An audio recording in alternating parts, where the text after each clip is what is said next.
Hola, ¿cómo están, estimados amigos que se conectan ahí en la plataforma del Facebook y también a los amigos que se han integrado a nuestra convocatoria en el Zoom para una serie de transmisiones que vamos a hacer el día de hoy y el día de mañana que hemos llamado Pre-DEC 2020, difusión de experiencias contables.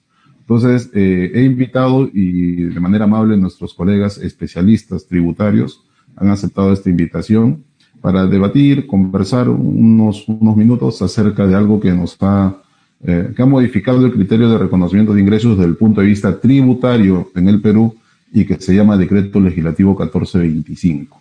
En esta oportunidad ha aceptado la invitación cordialmente nuestro amigo, colega y también nuestro decano del Colegio de Contadores Públicos de la Libertad, un experto en impuestos, el doctor y contador Rubén Saavedra, a quien le doy la bienvenida a esta plataforma y le agradezco su gentileza de darnos un tiempito de conversar con nosotros. Muy buenos días, Rubén. ¿Me escuchas? Sí, Freddy, ¿cómo estás? ¿Qué tal? Qué gusto. Muy buenos días también. Buenos días a todo el público que te sigue a través de redes. Muchas gracias. A nombre de ellos, muchas gracias por darte este pequeño tiempo con nosotros. No, Rubén, amigo, gracias por la invitación. el año 2018, si mal no recuerdo, salió el decreto legislativo 1425 que entró en vigencia en el año 2019 y al que todos nos referimos a ese decreto legislativo como el devengado tributario. Es correcto, ¿verdad? Sí, correcto. Sí. Interesante el tema.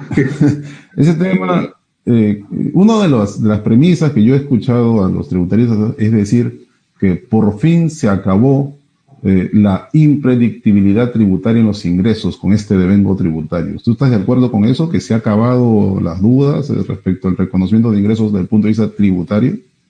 A ver, yo quiero ir, Freddy, si me permites, un poquito en el tiempo y enfocando el tema desde la óptica macro. ¿Por qué razón? Porque el problema entre las relaciones entre la contabilidad y la tributación no es un problema de reciente data, sino es un problema que viene de años. Y no solamente es en el ámbito del devengado, porque, por ejemplo, hay otros aspectos como la definición de activo fijo, que es el término que usa la norma tributaria, la misma definición de existencias, ¿no? Por ejemplo, en el Código Tributario tienes que, en la presunción del artículo 69 y de 70, hablan de la existencia. ¿Qué se entiende por existencia? Normativamente no está definido. O sea, hay una serie de términos que ha usado el legislador tributario que tienen arraigo tributario, tienen su origen en la contabilidad, y al no haberlo definido, entonces entramos en una situación que los abogados le llamamos afectación a un principio que se llama seguridad jurídica, porque cuando un ciudadano debe tomar una decisión en base a una ley, tiene que conocer, ¿no?, claramente los efectos de esa ley y cómo aplicar la ley. Entonces, ahí tenemos un problema grave y grueso porque no solo es el devengado, ¿no? Es otra serie más de términos que no sé si la solución sea incorporar definiciones en cada una de los artículos desde referencia a los términos contables, porque al final lo que se ha hecho en el devengado es esto, ¿no? El artículo 57 le han dotado de contenido sobre la base de aspectos en la norma tributaria, de la norma contable, perdón, y de alguna manera entre comillas, se ha solucionado el problema. Yo creo que igual el problema no se ha solucionado del todo, porque cuando se emite una norma jurídica, el legislador, si bien es cierto, trata de abarcar una serie de supuestos que se dan en la realidad, en la economía, pero no logra incorporar a todos. Entonces yo estoy completamente seguro que hay muchos temas, ¿no?, por la especialidad de las actividades que no están contemplados en la norma. Y entonces igual va a requerir de interpretación, igual va a requerir de darle contenido para poder aplicar la norma. Entonces no va a ser suficiente. Es más, Freddy, tú sabes que los negocios son tan cambiantes, es más, estamos pasando a la era de la economía digital, ¿no?, de manera muy acelerada, y los nuevos negocios que se están generando ya no están en el alcance del 57 conforme lo ha empezado el legislador, o sea, y se vienen otros tipos de actividades, operaciones que van a estar sujetas a gravamen y que tal vez no tengan regulación. O sea, yo creo que no podemos afirmar con certeza, decir que ya el problema de la inseguridad jurídica se ha solucionado, Tal vez en algunos casos quede relativamente claro, en otros casos igual hay temas que discutir, ¿no? Esa es mi apreciación, Freddy, en esta primera parte que tú me planteas. Sí. Este decreto legislativo, el de ingresos, específicamente para las empresas, ¿no? Para las rentas de tercera categoría, ha tomado, es la primera vez, creo yo, que una norma tributaria hace referencia a una norma de información financiera, una norma netamente contable, ¿no? Que es la NIF 15. Y te leo, y te cito aquí lo que dice la norma, ¿no? Dice que es un hecho sustancial para reconocer ingresos. Y uno de los puntos en enajenación de bienes dice que el adquiriente tenga el control del bien según las interpretaciones reguladas en la NIF 15. ¿Qué te parece? ¿Qué comentario te merita ese párrafo tributario que hace referencia a una norma NIF? A ver, sí hay algunos antecedentes donde no hacen referencia a la NIF, pero sí a las normas internacionales de contabilidad o los principios, ¿no? Porque el artículo 11 del reglamento hace referencia a que el tema del costo se deba de aplicar teniendo en consideración los principios de contabilidad o las normas de contabilidad, no las NIF. Igual en el artículo 41 de la ley también, cuando se define el tema de costo posterior, también se hace la remisión a la norma contable. Que de buena cuenta es una buena técnica, ¿no? Porque si yo, legislador tributario, no tengo cómo definir un tema, haciendo la remisión expresa, me lleva directamente a la norma contable y aplico. Pero el problema es que la gran mayoría de artículos no se hace remisión. Y entonces ahí viene el problema. Ahora, con respecto a lo que tú planteas, en la parte esta del control, sí, lo que ha hecho el legislador tributario es establecer un concepto general de devengado y luego establecer ciertas especificaciones para algunos tipos de operaciones, entre ellos la enajenación de bienes. Entonces, y en enajenación de bienes, en efecto, hace referencia a que se haya, el adquirente tenga el control sobre el bien, ¿verdad? Entonces, ha hecho en la norma hay alguna definición de qué se entiende que el adquirente tenga el control, sí lo dice, pero el legislador entiende que podría generarse algún tipo de situaciones no comprendidas y entonces hace la remisión expresa a la norma. Eso me lleva a la siguiente reflexión.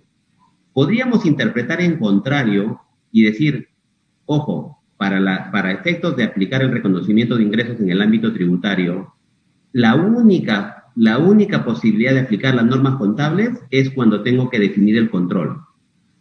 En los demás casos no debería, porque caso contrario el legislador expresamente lo hubiese dicho, no hubiese dicho para efectos de reconocimiento de ingresos, supletoriamente o podemos utilizar o remitirnos a la norma 15 de información financiera, ¿no? Y no lo ha hecho, y lo ha hecho solamente en la parte del control, ¿no? Entonces, esta es mi primera reflexión, es decir, en el resto no aplicaría normas contables, solamente en la parte del control. Y mi segunda reflexión es, menos mal que corrigieron luego qué norma aplicaba en el tiempo, porque las normas contables van cambiando. Y luego hicieron una declaración y dijeron, bueno, sí, la que estuvo vigente, ¿no? Al momento de que se dio la norma. Pero yo recuerdo que cuando se dio la norma, no había vigencia de NIF 15. Creo que eso fue un pequeño error que se cometió ahí, ¿no? Claro, porque aunque la NIF 15 entra en el 18, creo, vigente a nivel internacional, ¿no? Y acá en el Perú se difiere al 19. Sí, ¿no? Ese fue un pequeño error en la norma, ¿no? Porque si tú te remitías exactamente a la temporalidad del momento en que se emite el decreto legislativo, la NIF 15 no estaba vigente en ese momento. Claro, en Perú. Claro, no estaba vigente, pero la norma tampoco entraba en vigencia en el 18. La norma entra en vigencia en el 19, cuando ya en Perú estaba vigente la NIF. Pero ustedes los abogados, perdón, disculpe que le diga esto, pero los abogados, cuando se quieren apegar a la letra, se apegan a la letra. Porque no, amigo, lo que pasa es que para la vigencia de las normas tributarias hay reglas que están en el código, ¿no? Perfecto. Y cuando se trata de tributo de periodicidad anual, la vigencia se difiere al 1 de enero del año siguiente. Por eso es que cuando entra en vigencia el decreto legislativo, ya la NIF también estaba vigente. Entonces ahí yo creo que no, ya... yo recuerdo que decía vigente a la fecha de emisión de este decreto. Claro, sí, pero igual esa norma, entiéndolo en el contexto, a esa fecha tampoco la norma estaba vigente. No se aplicaba, o sea, ya se había publicado, pero no era aplicable a ningún caso en concreto sino hasta el 1 de enero. Yo te comento... Sí. Bien, bien. Siempre hay una salida. Buena frase de este primer conversatorio. Yo te comento un tema que yo fui testigo, a un tema, y tú estás ahí en la libertad, y en la libertad de mucha exportación de productos agrícolas, ¿no? Yo atendí una vez un cliente que exportaba a Europa, específicamente a España, exportaba su producción agrícola, y estábamos haciéndole la adecuación a NIF 15, ¿no? No la parte tributaria, la parte contable que me corresponde, ¿no? Entonces estábamos viendo el tema de las obligaciones de desempeño, el CIF, el FOB, viendo a ver cómo desagregamos las obligaciones de desempeño y en qué momento reconocer el ingreso. Pero luego uno tiene que leer el contrato que vincula pues a la empresa peruana con quien recibe la mercadería en el extranjero. Oiga, y comienzo a leer y decía ahí los términos CIF, la facturación, el plazo de cobranza y todo lo demás. Pero ese tercero, hay unas cláusulas que decían que ese tercero era quien finalmente iba a colocar la mercadería en los mercados europeos y que el precio final se iba a determinar de acuerdo al precio que que recibía la mercadería lo colocaba en el mercado en el extranjero. Y a eso le descontaba comisiones, exámenes fitosanitarios, regulaciones europeas y todo lo demás. Y eso ya me dio una gran curiosidad. Entro a la página web de esta empresa que recibía la mercadería en el extranjero, y era un gran intermediario. Era un gran intermediario, se acopiaba frutas, hortalizas, vegetales de países como el nuestro, y luego buscaba colocarlo en las grandes cadenas europeas, y ahí negociaba el precio final, que luego se liquidaba con la empresa peruana con una nota de crédito y una nota de débito. Eso a mí me hacía pensar que esa primera exportación no era venta. ¿Tú estarías de acuerdo? Pero, a ver, tú dices, estamos hablando de qué, del ámbito del impuesto a la renta, del impuesto a la renta. Ya, tú dices, la pregunta es, ¿el ingreso ya se devengó? ¿Esa es la pregunta? Esa es la pregunta. Bueno, aunque ahí creo, en ese caso, la norma sí te establece, para el caso de bienes, si es que yo ya transfiero el riesgo de pérdida, ¿no? Ajá. Entonces, y eso ya habría ocurrido. Eso, yo estaba tentado a pensar en eso, pero una pregunta fue clave ahí con el cliente. ¿Qué pasa si tu cliente, le digo a la empresa peruana, qué pasa si tu cliente no logra colocar el producto? ¿Te lo devuelve? Sí, me lo tendría que devolver. Incurrirían los costos de devolución y todo lo demás. O en el peor de los casos, voy a botarlo al río, porque traerlo cuesta más plata que... Claro. Mira, Freddy, yo creo que ahí la norma tributaria es claro, ¿no? Te dice, en el caso de enajenación de bienes, ¿no? Se entiende que se producen los hechos sustanciales para su generación, lo que ocurra primero, dice. El adquirente tenga control sobre el bien, eso no ha ocurrido, ¿verdad? En mi juicio, desde el punto de vista contable, no. No, por eso, y el segundo supuesto es, el enajenante ha transferido al adquirente el riesgo de pérdida de los bienes. De la pérdida de los bienes. Entonces, si lo ves por ese lado, como dice lo que ocurra primero, me parecería que por ahí ya iría el tema del devengo, ¿no? Del devengo tributario, ¿no? Tributario.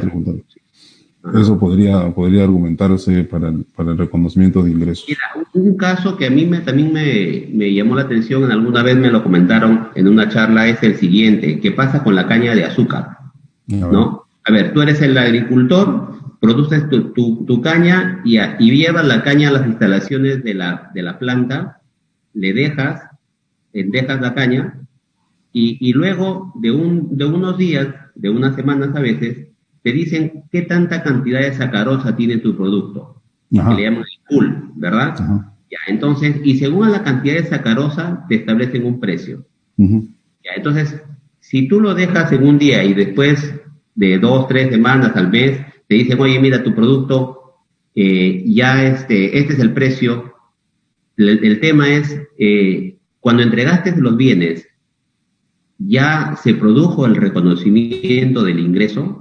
O sea, el adquirente ya tiene el control sobre el bien, puede disponer, porque en efecto, una vez que tú dejas el azúcar, luego la compañía procesa, saca el azúcar y lo vende, ¿verdad?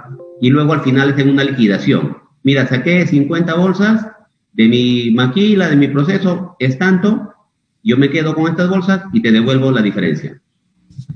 Entonces, ahí la cuestión también igual es definir cuándo se produce este tema de que o ya tiene el control sobre el bien el adquirente o ya se transfirió el riesgo de pérdida. Uh-huh. Habría que ver porque si yo quisiera reconocer el ingreso ahora que entregué el producto, no tengo cómo calcular. Tendría que estimar. Y tributariamente tú no puedes reconocer un ingreso estimado, salvo que la propia ley directamente te diga que es una presunción.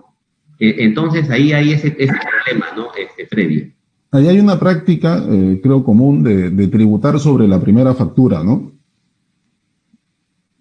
Sí, pero el tema es ese. O sea, si es que es correcto que para fines tributarios tú reconozcas un ingreso estimado y más adelante hagas el ajuste. ¿No?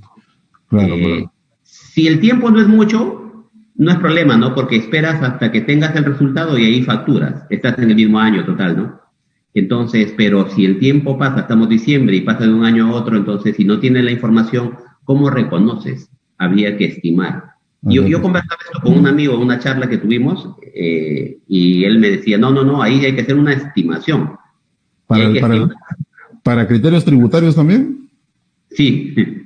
Él decía que había que estimar una determinada cantidad o sea, históricamente cuánto era lo que por cada tonelada se valoraba y eso había que declarar, reconocerlo para fines tributarios. Y ahí tenemos el problema de la estimación. Aun cuando luego la SUNAT luego sacó un informe, ¿no? Ahí nomás empezando el año y luego el reglamento, ¿no? Establece situaciones de que si ya hubo la entrega, pero esta entrega tampoco es que lo particular de este caso, Freddy, es que la compañía que produce el azúcar, la compañía azucarera, tampoco es que te esté comprando el producto. O sea, tú le entregas para que maquiles. No es que te está comprando y por tanto ya tiene el control. Y él produce, saca 100 bolsas de azúcar y de las 100 bolsas te dice, mira, mi maquila es 40 bolsas. Me quedo con las 40 y te doy 70. Entonces, creo que el tema del control ni siquiera se da, ¿no? Pero aparentemente ahí no habría venta, ¿no? Porque es un servicio de maquilación cobrado en especies. Fíjate, por eso te digo que aun cuando el legislador ha pretendido incorporar en la norma supuestos que ocurren en la realidad, no va a poder incorporar a todos y la inseguridad va a continuar, ¿no? Es más, si pretende decir en este caso que yo vengo comentando que ya el reconocimiento de ingreso ya se produjo y te va a obligar a establecer un estimado de ingreso. Yo creo que eso no es posible, ¿no? Yo creería que habría que esperar al resultado final y según eso reconocer el ingreso, ¿no? Es más, podríamos llevarlo a que esto esté supeditado a qué cantidad de bolsas de azúcar se producen incluso. Pero ¿no? Sí, claro. Me parece que por ahí en la norma tributaria he leído que el tema de la demora en una fijación de precios no debe ser tomado como que no hay transferencia de control, ¿no? Sí, eso dice, por eso te digo, lamentablemente el que hace la norma solamente se pone en los zapatos de asegurar la recaudación, pero no piensa en que eso puede generar algún problema, ¿no? Eso tendría un gran impacto. La misma liquidación que hay en el negocio agroindustrial, que es que primero se emite una factura provisional y luego una final que se liquida mediante notas de crédito de débito. Eso existe, es común, es pan de cada día en el negocio minero también. Los minerales también se exportan con una primera evaluación de laboratorio, se esperan 2 o 3 meses para emitir una nota de crédito final, pero mientras al 31 de diciembre, lo común que he visto es que tributan con la factura previsional o provisional, como le llaman. Eso está en el informe plasmado en el informe de SUNAT que lo sacó en enero, febrero, creo, del 19, donde dice cuando ya se emitió una factura y luego al año siguiente haces el ajuste, ¿no? Que igual ya devengó, dice, ¿no? Igual devengó cuando entregaste el producto y demás. Bueno, por ahí está relativamente claro, porque al menos incluso ya la SUNAT ya emitió un informe. Pero esa nota de crédito débito es del periodo siguiente. Del periodo siguiente. Del periodo siguiente. Sobre eso me dices que hay un informe. Sí, hay un informe que salió al inicio nada más. Ajá. Sí. Voy a revisar eso. Este tema, como te digo, igual va a seguir generando cosas que decir porque cada negocio tiene sus particularidades, amigo, ¿no? Mire, entre los tributaristas es común, dado las normas como están redactadas, ¿no? Inclusive en las NIF también, ¿no? Tú le preguntas algo a un colega y te da una versión y otro colega te da otra versión y así. Y al final uno tiene que decir, a ver, le pregunto a 7 tributaristas, si 4 me dicen que sí y 3 me dicen que no, pues por proporcionalidad le haré caso a los 4. Mayoría manda. Freddy, pero ¿sabes cuál es lo peor del caso y que creo que ahí deberíamos reflexionar? Mira, ¿qué está ocurriendo? En el año 2016, el Poder Judicial sacó no, el 18, en el 18, a nivel de segunda instancia, una sala del Poder Judicial señaló que las normas contables no podrían aplicarse de manera supletoria a las normas tributarias. ¿Por qué razón? Porque decía que una norma contable no era una norma jurídica. Que no deja de tener razón porque en realidad es una norma técnica, ¿no? Está pensada bajo otro contexto. Ya, bueno, la postura era la siguiente. Entonces, decía, en este caso en particular, no correspondió aplicar la norma contable número tal y por tanto le doy la razón al contribuyente. Ya, en otros casos, más bien el Poder Judicial ha dicho que sí se aplica la norma contable. Uy, ya. Hace poco, será que 2 semanas, 3 semanas, he visto una resolución del Tribunal Fiscal que dice, mira, para mí sí aplica, las normas contables yo lo aplico, ¿no? Cuando la norma tributaria hace mutis, no regula nada, entonces yo aplico la norma contable. Y entonces el Tribunal Fiscal dice, bueno, sí, pues acá aplicamos la norma contable sin fundamentar, y dice, y esa sentencia que tú haces referencia a la que yo te comento, del 2018, no la vamos a tomar en consideración porque para mí no me resulta vinculante. Ha resuelto un caso en concreto, en particular, y no resulta aplicable. O sea, hay un conflicto entre lo que la SUNAT entiende en la relación de la norma contable y la norma tributaria, otro por el Tribunal Fiscal y otro por el Poder Judicial. Entonces, el problema es, ya imagínate que el Poder Judicial en alguna de las sentencias diga, sí, sí aplica la norma contable. ¿Quién termina interpretando la norma contable? El Poder Judicial, un abogado. Yo creo que en ese caso, un perito contable, un experto en normas de contabilidad. Porque si no, ¿cómo resuelve este caso? Estos casos a veces se juegan millones de soles. Uy, sí. Entonces, esa es una inseguridad tremenda, inseguridad jurídica, el tema de la relación entre la contabilidad y la tributación. El día lunes que empezamos nuestro ciclo de conferencias por el aniversario de la ley de profesionalización en el Colegio de la Libertad, justo con Marisol León vamos a hablar de este tema. Solo no vamos a entrar en este tema porque en realidad genera inconvenientes porque incluso, mira, yo encontré un caso en la vía judicial donde la SUNAT, cuando casi al 99% ha dicho que la norma contable se aplica, cuando la norma tributaria no define algo, un caso donde los abogados de la SUNAT que defendían el proceso decían, no, las normas contables no se aplican. No se aplican supletoriamente a la norma tributaria. O sea, incluso en la misma entidad no hay una uniformidad de criterio. Entonces, le llegaron a llamar soft law, ¿no?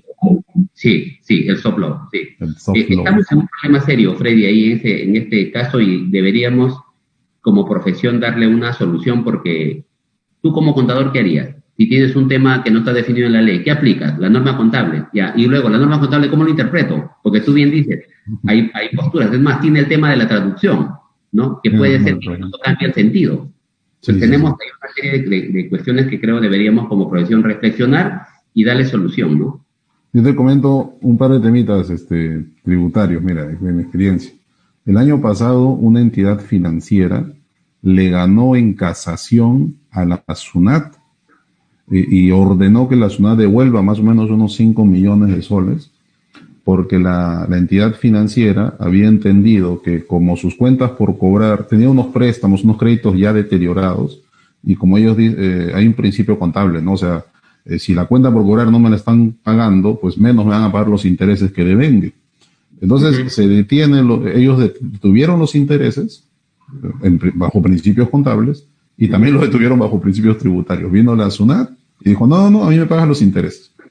Y se han ido a un proceso largo, ¿no? Que ha llegado hasta casación, imagínate.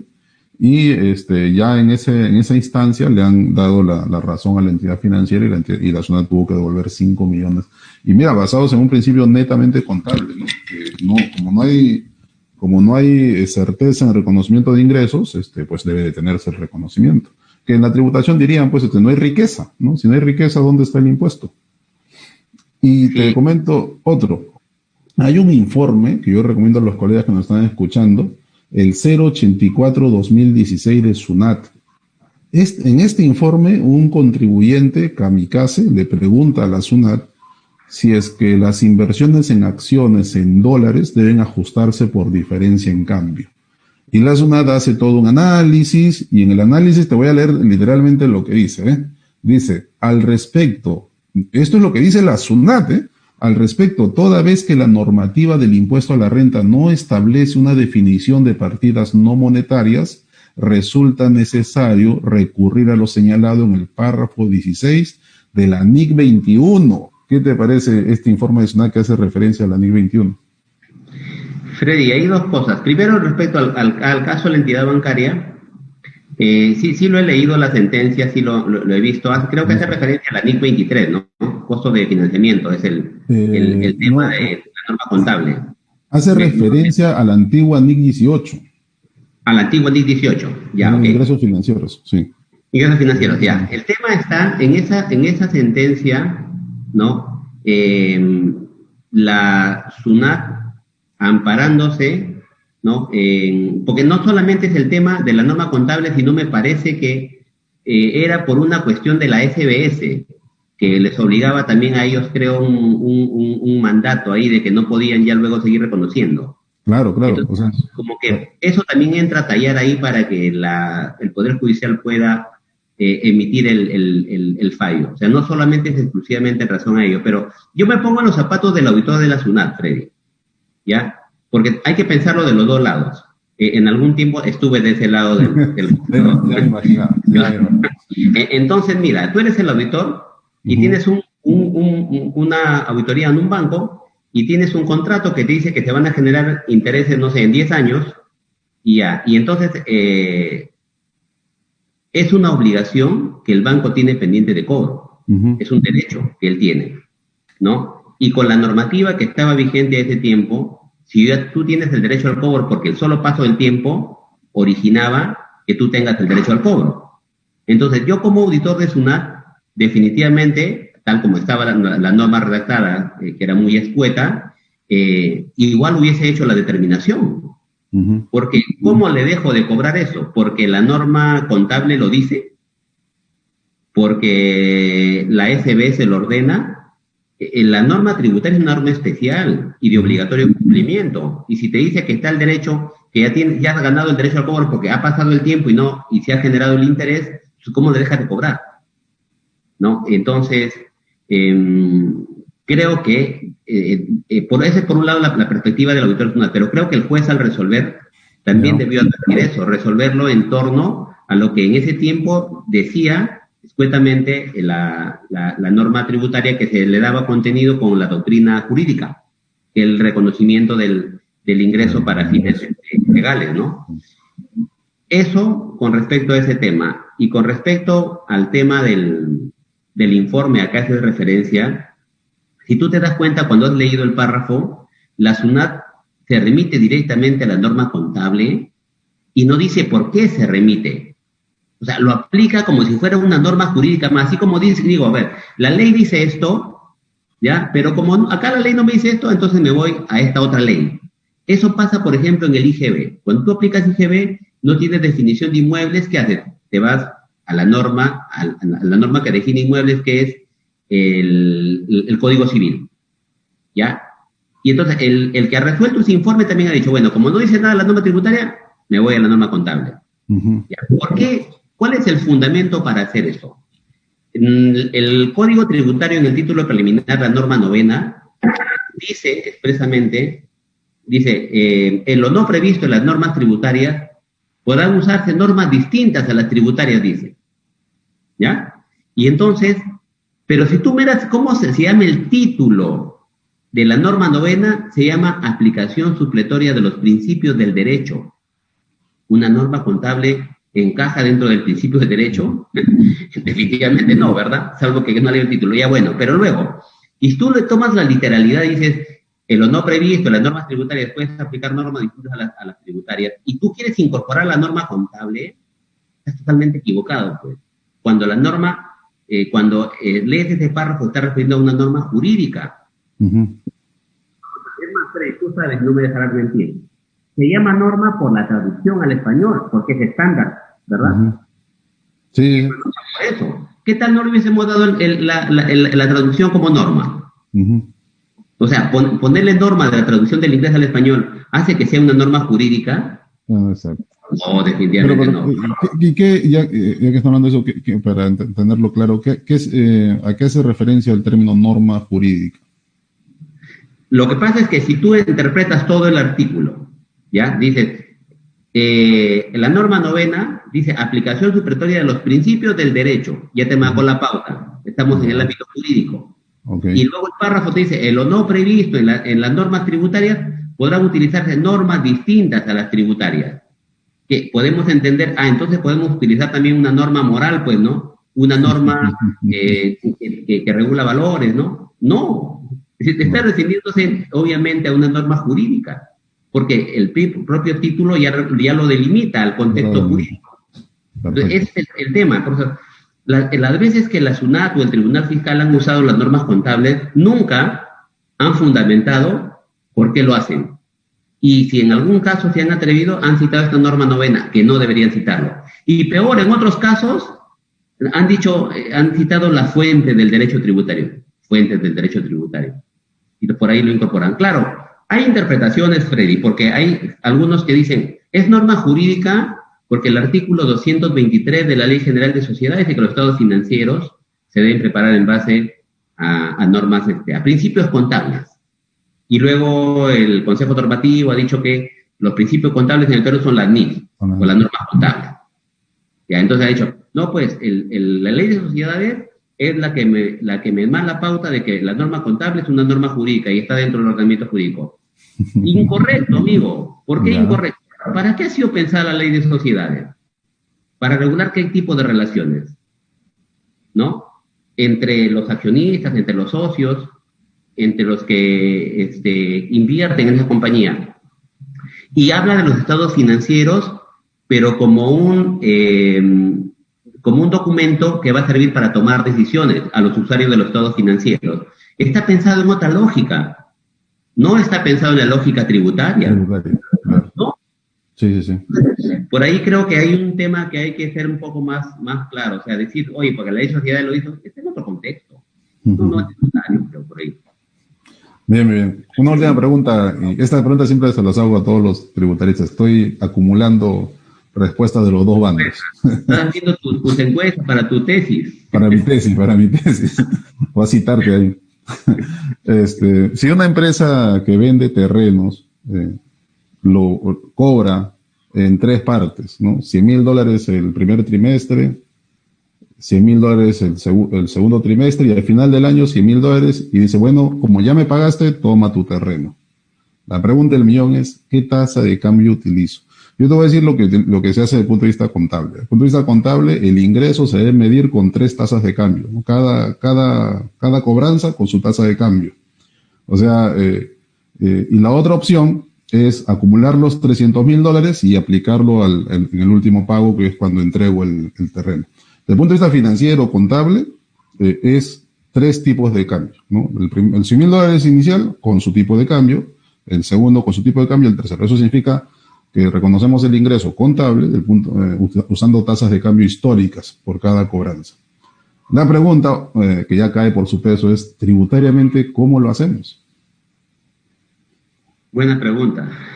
A ver, yo creería que lo que el artículo 62, 61 creo de la ley de renta establece, hace referencia a la valoración que debe hacer uno al cierre del ejercicio.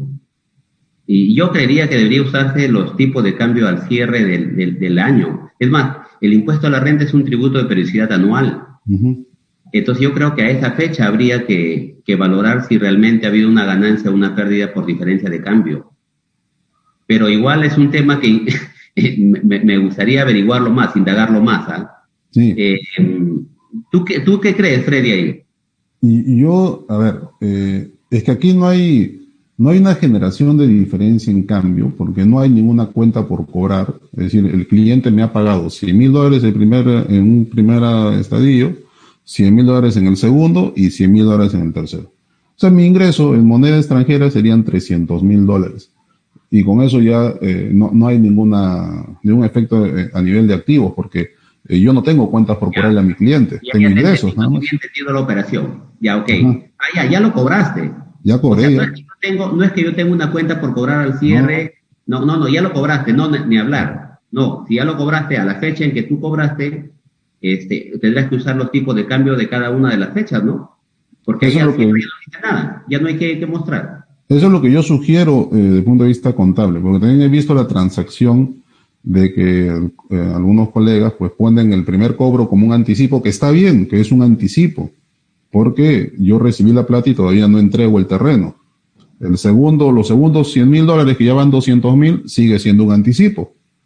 Y el tercero, ya ahí se perfecciona la transacción, se transfiere el terreno y todos esos primeros dos anticipos más la tercera cobranza, todo se va a ingresos.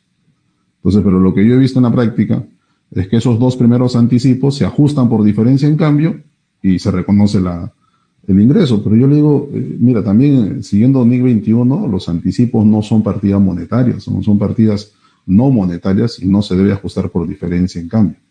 Esto significa que el ingreso se debe reconocer con tasas de cambio históricas de cada una de las cobranzas. Sí, mira, ¿sabes qué? A ver, en la práctica, entonces, ya, yo tengo mi primer anticipo, me pagaron los $100,000, hago el tipo de cambio y lo contabilizo al tipo de cambio de la fecha. Uh-huh. Ya, ahí debe de quedar, ya. Luego llega el segundo, luego el tercero. Claro, ahora para entender bien tu ejemplo es, con el tercero yo recién genero el ingreso, recién ahora te vengo, ¿verdad? Porque hago con la transferencia del bien, con la firma del contrato, y yo recién ahí le transfiero el control. El control. ¿No? Y el riesgo de pérdida, lo que fuera. Recién eso ocurre con la firma del contrato, ¿verdad? Final, definitivo, de contrato de compra-venta. Entonces, la pregunta, un poco para ponerlo en el contexto, es si recién se devenga a una fecha posterior los dos primeros pagos, debo valorarlo al tipo de cambio en que yo obtuve el ingreso o relacionarlos, vincularlos a la fecha en que yo hice la transferencia de terreno cuando realmente ahí ocurrió el ingreso. ¿No? Claro, ese es el kit del asunto desde el punto de vista, digamos, tributario, ¿no? El punto de vista contable yo la tengo clara, ¿no? La norma NIC 21 es clarísima y dice que los anticipos son partidas no monetarias. Eso significa que no genera ninguna diferencia en cambio. Siempre, o sea, entra el tipo de cambio histórico como anticipo y cuando sale para su transferencia a ventas también debe ir al tipo de cambio histórico, sin ningún ajuste por diferencia en cambio.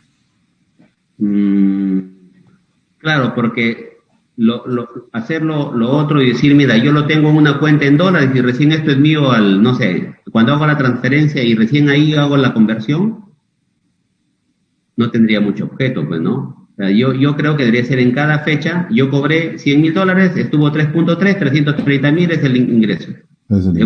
Segunda cuota, tercera cuota, y por cada cuota voy reconociendo el ingreso, ¿no? Independientemente de que la transferencia ocurra luego, porque realmente fue lo que cobré. Eso es esa es la capacidad contributiva que yo estoy evidenciando, ¿no? Lo que en soles en cada uno de los pagos he cobrado.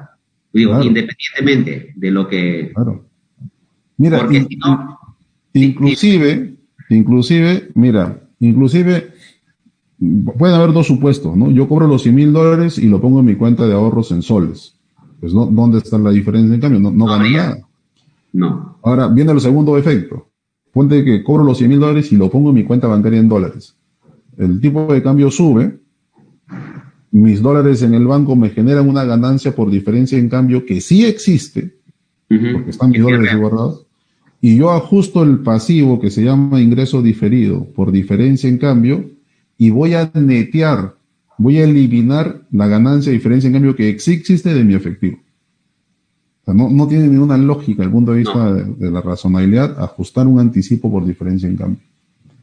Y yo creo que por ahí, mira, lo que nos puede dar la solución, tributariamente digo, ¿no? Es entender el impuesto a la renta que grava.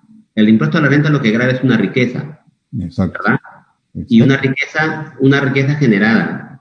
Y esto ocurre en cada uno de los pagos, ¿no? Entonces, porque lo otro es establecer una ganancia o una pérdida estimada, ¿no? Exacto. Estimada. Ahora, digo, si tú lo pones en tu cuenta bancaria, no lo tocas. $100,000, $100,000, $300,000.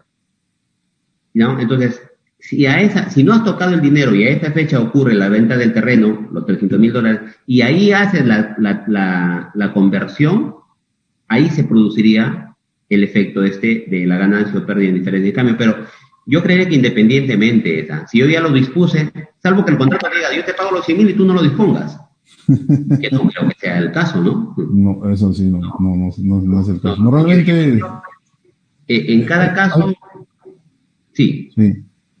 Es que hay negocios cuya práctica es esa, ¿no? Cobrar 2, 3 anticipos y luego transferir el bien, ¿no?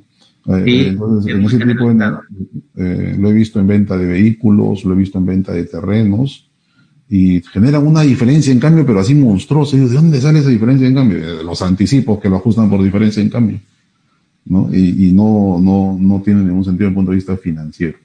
Pero la máxima preocupación, pues, del colega es lo tributario, pues. Pero Freddy, tributariamente sí debo hacerlo. Yo digo tampoco, porque si no hay generación de riqueza, que es lo que grava el impuesto, ¿cómo vas a pagar impuesto a la renta por una riqueza que no existe? Ahora, pero al contrario, porque si tú el anticipo que has recibido del cliente lo afectas por diferencia en cambio, imagínate en estas épocas que el dólar está que se dispara, tus anticipos de tus clientes en dólares te van a generar una pérdida por diferencia en cambio, pero monstruosa. Y preguntémonos, ¿esa pérdida existe? ¿Estás experimentando pérdidas? ¿Cómo puedo experimentar pérdidas por algo que ya cobré, que ya tengo en mi bolsillo? No me cabe en la cabeza. Pero gran parte de la comunidad contable sigue ajustando por diferencia en cambio los anticipos.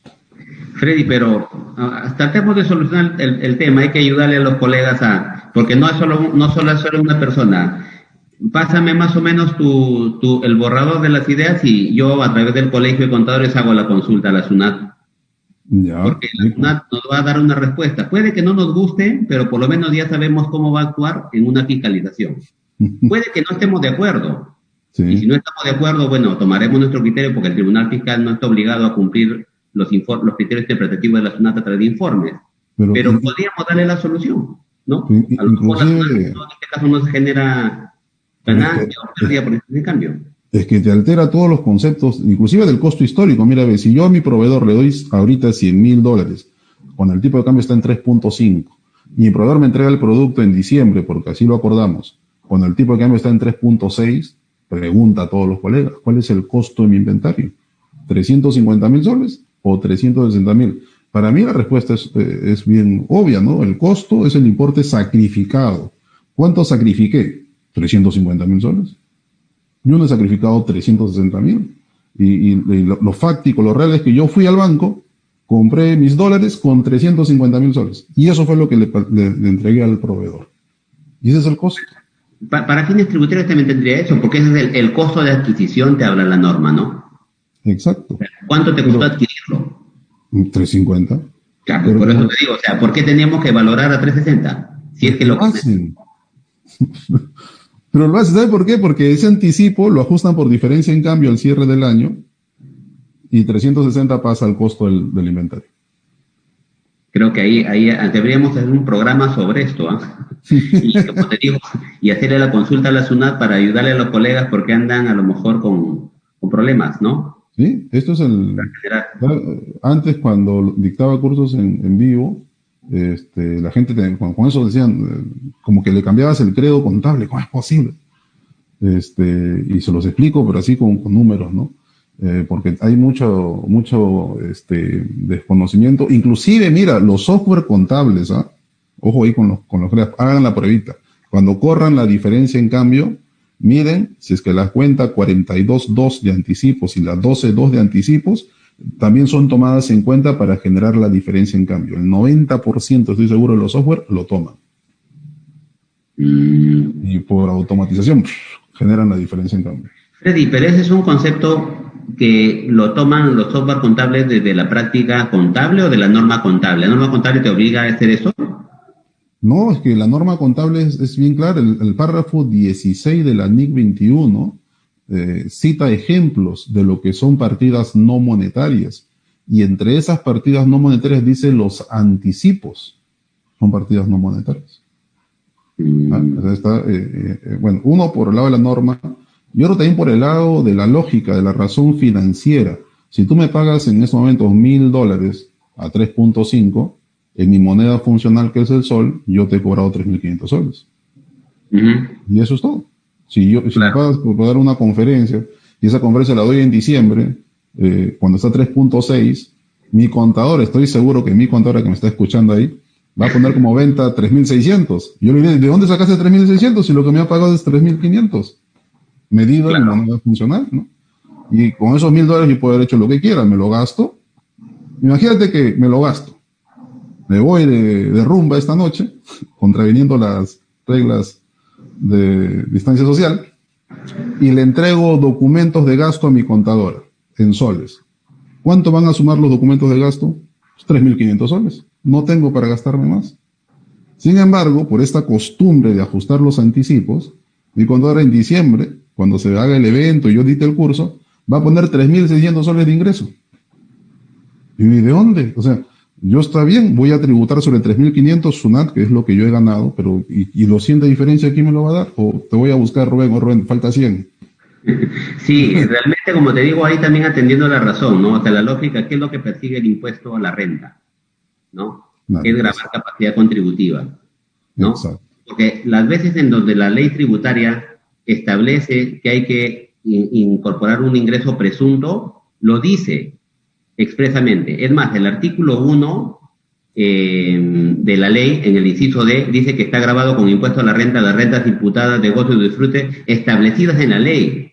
O sea, yo no puedo establecer cualquier renta imputada porque se me ocurre al contribuyente, sino solamente aquellas que están. Por ejemplo, la del artículo 23, que habla de la renta presunta de no menor al 6%. Por ejemplo, esa, la del artículo 26, igual para intereses. O sea, solamente cuando la norma expresamente así lo ha previsto, ¿no?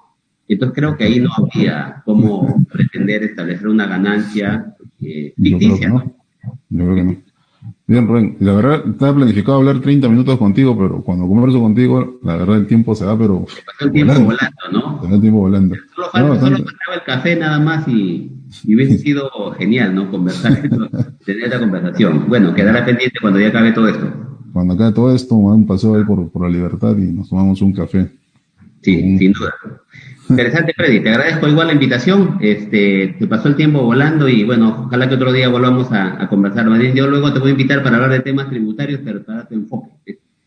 Muchas gracias, con todo gusto, Rubén. Bueno, amigos, esta ha sido una conversación con Rubén Saavedra, doctor y contador, decano del Colegio de Contadores Públicos de la Libertad, quien también va a ser uno de los ponentes en DEC 2020. Así que, ¿qué esperas? Inscríbete ya. En DEC 2020 él nos va a disertar sobre negocios, sobre ingresos en negocios farmacéuticos, imagínense.